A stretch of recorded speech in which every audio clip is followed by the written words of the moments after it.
Bueno, está basado un pouco na sociedade en xeral. Si, é unha cousa que naceu casi espontaneamente, intentando facer así algo pequeniño de unha secuencia nada máis, nun espazo cerrado con 2 actores. Si que nace un pouco do que é o sexo, de como a xente se relaciona, pero si que vai máis aló. O sea, parte do que é eso, a premisa do sexo, de todas as escenas empezan cos personaxes tendo sexo, e xusto a partir de aí é outra relación de como se relacionan entre eles. Hai cousas aí enquistadas de relacións pasadas, igual que salen á luz. Está guai, é como que de repente sale toda a merda que tiñan aí guardada. Home, sempre hai inspiracións, sempre hai inspiracións, pero bueno, ao final tamén cando empezamos a facer o proxecto está guai porque empezas a falar con, bueno, co xente do equipo, os actores e tal, todos empezan a decir, pois eu teño unha anécdota tal, empezan a contar e como, ostras, pois mira, isto dá para outro episodio. Tamén nací un pouco facer unha serie, non unha curta, precisamente por eso, porque dá tanto xogo, aínda que cada episodio é independente, ten como distintas, son distintas historias con elencos distintos. Sí que parten desa premisa de que teñen ese nexo en común que é o poscoito que dá, pois eso, para moitísimas historias. Como creador gústame moito a comedia.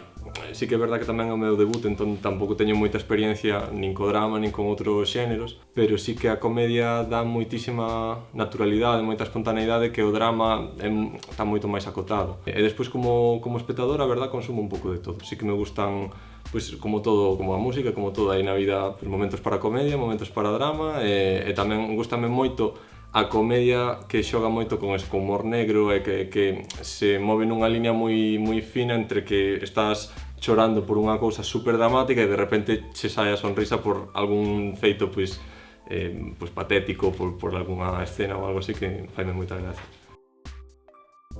Pois aí teño dudas. Claro, non teño experiencia para saber como se crea calquera das dúas cousas, pero sí que o drama é super complicado, é algo que ten que nacer moi de dentro, e tamén é material moi sensible, pero a comedia, o intentar sacar unha sonrisa a xente é super complexo tamén.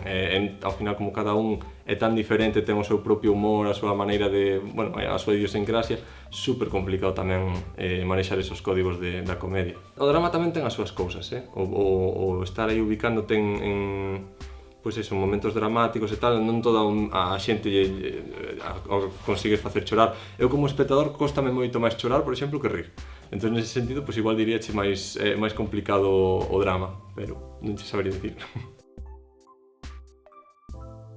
Pois eu creo que é unha maneira tamén de coñecerse e de relacionarse co mundo, de ver o mundo. É tamén unha maneira de comunicalo. Eu penso que a xente que tamén se coñece moi ben e se leva moi ben, o que máis os une, eu penso que é o humor. Entón, creo que o humor é unha maneira de relacionarse moi preto. Os límites do humor eu creo que non debería velos sempre cando a intención non sexa ofender, e a partir de aí, claro, que está a intención de cada un e despois cada un como o tome. Entón, eu creo que non debería haber límites sempre cando eso vaya sempre dende un punto de vista non a ofender, sino a tratar algo, ainda que sexa super complexo, ainda que sexa unha cousa super escabrosa e tal, é mellor, eu penso, facelo sempre dende o bo rollo, e así non debería haber problemas, pero límites non creo que debería haber nunca. Bueno, a miña idea é seguir facendo poscoito, seguir avanzando nesta serie que penso, o que digo, que queda moitísimo xogo para moitísimos máis episodios. E si, a intención é intentar vendelo a plataformas, que siga un pouco espallándose por toda Galicia, e máis adiante que, bueno, hai bastante seleccións así en outros festivais e estamos moi contentos. O sea que si, a intención é seguir facendo máis episodios de poscoito.